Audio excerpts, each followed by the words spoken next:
Hi everybody, Gillian here, caninecoach.ca. First, I want to thank the City of Pickering and specifically Pickering Animal Services for reaching out to me to try and find a way that we can sort of help out all the residents and all the dog owners of Pickering and anywhere that they can see this video, just to try and keep things in order for our dogs. So they've given me a couple of topics and I'm happy to help.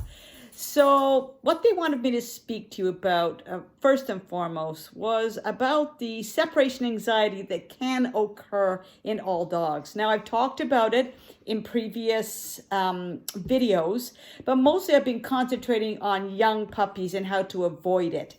But here's the thing, if we have such a drastic switch in our schedules, that can really affect our dogs. A lot of us think, wow, this is great for the dogs.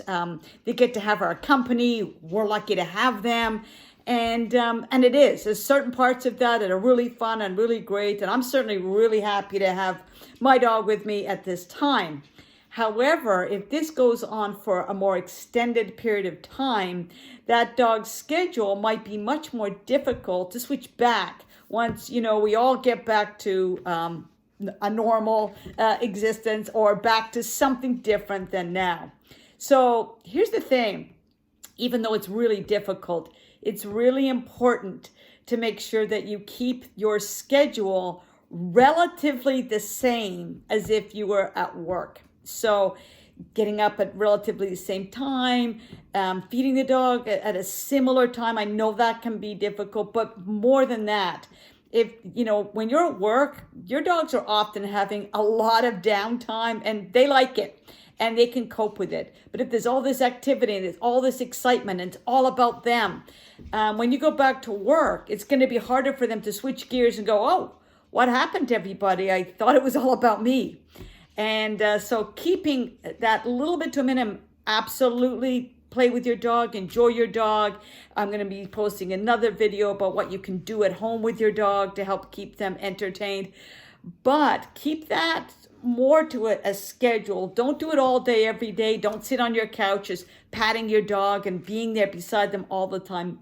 Sometimes just for the practice of it, have your dog go to their own bed, can be in the same room, have a chew toy, that kind of thing, so they don't become ultra bonded with you.